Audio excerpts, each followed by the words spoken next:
안녕하세요. 틈틈이와 알아보는 한국 주식 틈틈입니다. 오늘은 신세계 종목 코드 00넷170이 이 기업 하나만 제대로 파헤쳐봅니다. 오늘 분석할 자료들을 쭉 살펴보면서 정말 롤러코스터를 타는 기분이었어요. 한쪽에서는 축보가 터지는데 다른 한쪽에서는 비상벨이 울리고 있거든요. 네, 맞습니다. 최근 발표된 공식 공시와 금융권 리포트, 그리고 주요 경제 뉴스들을 종합해보면 현재 이 회사는 창사 이래 가장 빛나는 실적을 냈음에도 불구하고 자회사의 치명적인 마케팅 논란이라는 거대한 암초를 동시에 마주하고 있습니다. 와, 진짜 양극단의 상황이네요. 그렇죠. 숫자로 증명된 본업의 강력한 방어력과 눈에 보이지 않는 브랜드 평판 리스크가 어떻게 충돌하고 있는지, 이 회사의 진짜 가치를 어떻게 판단해야 할지 함께 짚어보겠습니다. 네, 좋습니다. 그럼 먼저 그 축포가 막 팡팡 터졌다는 실적 이야기부터 해볼까요? 1분기 실적이 엄청났다고 하던데요. 네, 최근 다트 공시 기준 1분기 실적 결과를 보면요. 순매출액이 약 1조 8,471억 원으로 전년 동기 대비 한 10.9% 증가했습니다. 근데 여기서 우리가 진정으로 주목해야 할 지표는 바로 영업이익이에요. 오, 영업이익이 얼마나 나왔길래요? 무려 1,978억 원을 기록했습니다. 이게 이제 전년 동기 대비 거의 49.5%나 뛰어오른 수치거든요. 와, 50%나요? 네, 시장 예상치가 한 1,682억 원 정도였는데 이걸 아주 훌쩍 뛰어넘는 어닝 서프라이즈를 기록했다고 볼 수 있죠. 오, 그러니까 이건 마치 무거운 모래주머니를 차고 힘겹게 뛰던 마라토너가 갑자기 모래주머니를 확 던져버리고 전력 질주를 시작한 느낌이네요. 그런데 오프라인 쇼핑이 다들 힘들다는데 도대체 백화점에서 어떻게 이런 숫자가 나온 건가요? 그게 지난 몇 개 분기 동안 이 회사는 소비 둔화 우려랑 면세점 부문의 임대료 부담, 수익성 악화 이런 것들 때문에 시장의 의구심을 엄청 받으면서 고전했습니다. 다들 이제 한계가 온 것 아니냐 했었죠. 네, 맞아요. 맨날 위기설 돌고 그랬잖아요. 하지만 이번 1분기를 기점으로 그 흐름이 완벽히 뒤집혔습니다. 이 원동력이 단순히 불경기의 물건을 잘 팔아서가 아니에요. 철저하게 공간을 새롭게 설계한 그런 공간 혁신의 결과로 봐야 하거든요. 공간 혁신이요? 강남점이 3년 연속 매출 3조 원 돌파했다는 건 저도 봤는데요. 특히 그 스위트파크나 하우스 오브 신세계 같은 식품관 리뉴얼이 그렇게 결정적인 역할을 한 건가요? 솔직히 케이크나 빵 팔아서 남는 마진이 명품 가방 파는 것보다 클 리는 없잖아요. 그 지점이 바로 이번 공간 혁신의 핵심 트릭입니다. 디저트 자체의 마진율을 노린 게 아니에요.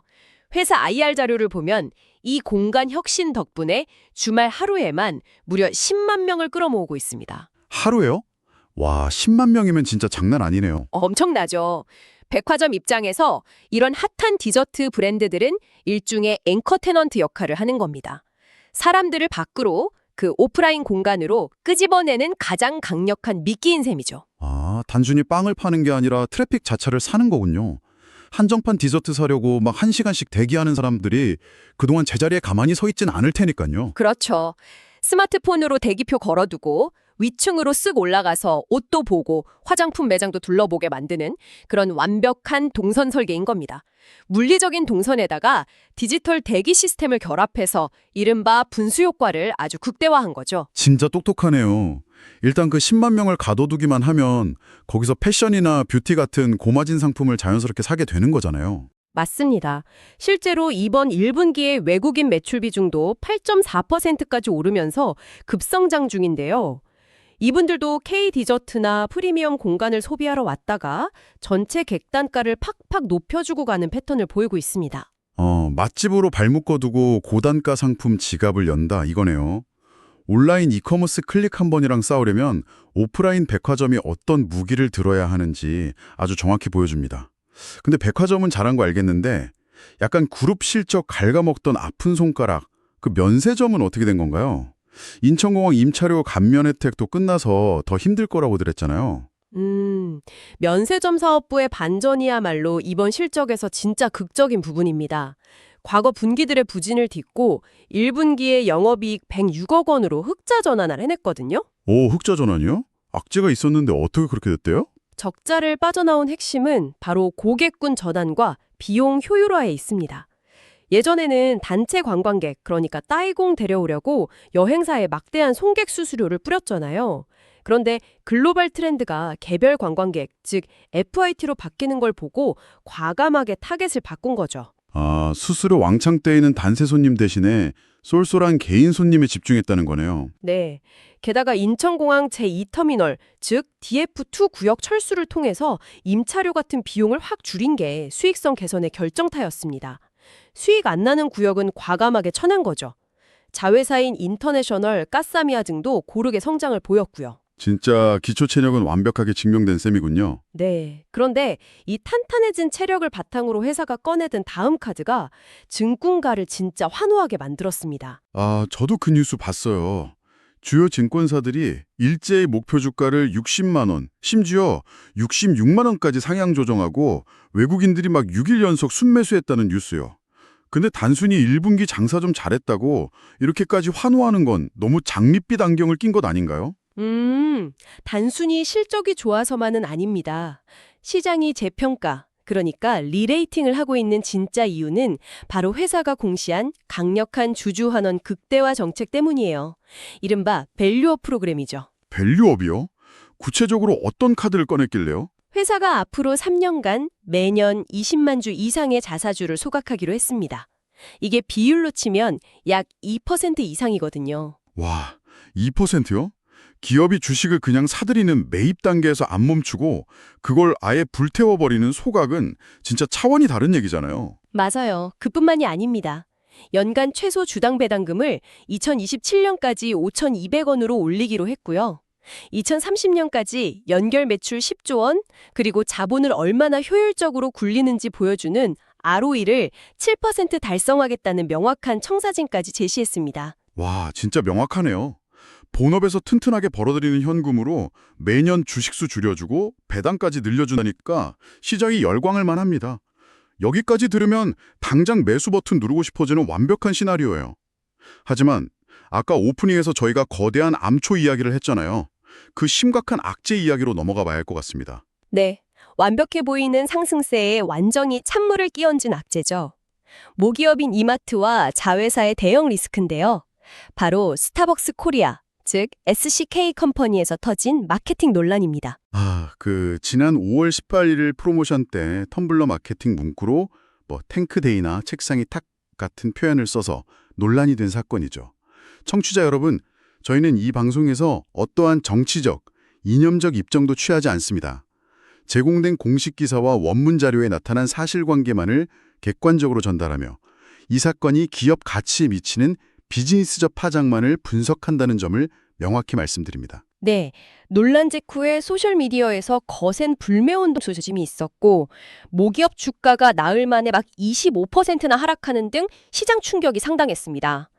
여론이 극도로 악화되는 게 보였거든요. 그래서 이게 신세계에는 어떤 의미죠? 불매운동도 무섭지만 우리는 이 회사의 진짜 가치랑 연결되는 비즈니스적 타격을 분석해야 하잖아요. 정확한 지적이십니다. 이 사태가 터지자마자 정용진 회장이 직접 대국민 사과문을 발표하고 논란 당일 스타벅스 대표를 즉각 해임하는 아주 초강수를 두었습니다. 이렇게 빠르게 움직인 진짜 이유는 재무적으로 치명적인 두 가지 뇌관 때문이에요. 두 가지나 있어요. 첫 번째가 뭔가요? 첫 번째는 광주 복합 쇼핑몰 사업입니다. 회사가 지금 광주에 무려 3조 원 규모로 터미널, 백화점, 스타필드까지 다 결합한 초대형 프로젝트를 추진 중이거든요. 아, 그 3조 원짜리요. 근데 그게 이번 사건이랑 어떻게 연결되는 거죠? 이런 대형 사업은 부지만 있다고 되는 게 아니라 교통 영향평가 같은 인허가 절차가 엄청 남아 있습니다. 여기서 지자체 협조가 필수적인데 해당 지역사회 여론이 악화되면 미래의 핵심 성장 동력 사업 전체가 멈출 수 있는 절체절명의 위기인 거죠. 와, 여론이 안 좋으면 첫 삽도 못 뜨고 그냥 올스톱 될 수도 있겠네요. 그럼 두 번째 뇌관은 뭡니까? 아까 엄청난 자산 손실 얘기하셨잖아요. 네, 그게 훨씬 더 즉각적이고 무서운 건데요. 바로 미국 스타벅스 본사와의 계약에 있는 콜옵션 조항 리스크입니다. 콜 옵션이요? 그 계약 내용이 도대체 어떻길래요? 계약에 따르면 한국 파트너사의 귀책으로 심각한 브랜드 가치 훼손이 발생하면 미국 본사가 지분 전량, 즉 이마트가 보유한 67.5%를 35% 할인된 가격에 강제 회수할 수 있다는 겁니다. 헐, 35%나 후려쳐서 뺏어갈 수 있다고요? 그거 금액으로 환산하면 도대체 얼마예요? 장부상으로 최대 7천억 원의 막대한 자산 손실을 의미합니다. 이건 그룹의 최고 현금 창출원 캐시카우를 통째로 잃을 수 있는 재무적 뇌관임을 뜻하는 거죠. 와, 7천억 원이요? 진짜 악몽이네요. 미국 본사가 평판 관리에 엄청 예민하니까 한국 경영진이 대표를 당일에 자르면서까지 필사적으로 진화에 나선 게 완전히 납득이 갑니다. 네, 맞아요. 단 1%의 리스크라도 파급력이 7천억 규모의 알짜 자산을 잃는 거라면 경영진 입장에서는 그 어떤 것보다 최우선으로 막아야 하는 실질적인 재무 리스크니까요. 진짜 롤러코스터네요. 오프라인 한계를 깨고 공간을 혁신해서 돈을 막 쓸어 담았는데 브랜드 관리 하나 삐끗하니까 하룻밤새 조단위 사업이랑 핵심 자산이 다 흔들리는 거잖아요. 맞습니다. 그래서 오늘 우리가 심층 분석한 내용을 이렇게 정리할 수 있겠습니다. 오프라인 유통의 한계를 깨고 공간 혁신과 주주환원으로 역대급 숫자를 만들어낸 회사의 기초 체력은 분명히 증명되었습니다. 네. 1분기 영업이익이나 밸류업 카드는 진짜 너무 좋았죠. 하지만 동시에 소비재 유통기업에게 역사적 감수성과 브랜드 평판이 무너졌을 때 얼마나 끔찍한 재무적 리스크로 돌아올 수 있는지 뼈저리게 느끼게 해주는 사례이기도 합니다. 정말 그렇네요. 튼튼한 근육을 만들었는데 신경망 하나 잘못 건드려서 전체가 마비될 뻔한 느낌이에요. 네, 그래서 가르성을 만원해하면서 여러분 스스로 생각해 볼 수 있는 질문을 하나 던지고 싶습니다. 네, 좋습니다. 여러분, 오프라인 유통업의 본질은 결국 사람들을 그 공간으로 오게 만드는 것입니다. 이 회사는 엄청난 자본을 들여 사람들이 열광하는 화려한 물리적 공간을 만드는 데는 대성공을 거뒀습니다. 하지만 이번 논란으로 인해 소비자들의 마음속에 생겨버린 차가운 심리적 거리 역시 자본과 리뉴얼만으로 쉽게 좁힐 수 있을까요? 브랜드의 진정성이라는 보이지 않는 자본이 수조 원짜리 랜드마크 건물의 가치를 좌우하는 시대가 온 것은 아닐지 여러분의 생각은 어떠신가요? 진짜 뼈아픈 질문이네요. 물리적 공간의 화려함도 중요하지만 그 안을 채우는 브랜드의 진정성과 평판이라는 무형자산이 얼마나 무서운지 깨닫게 됩니다. 네.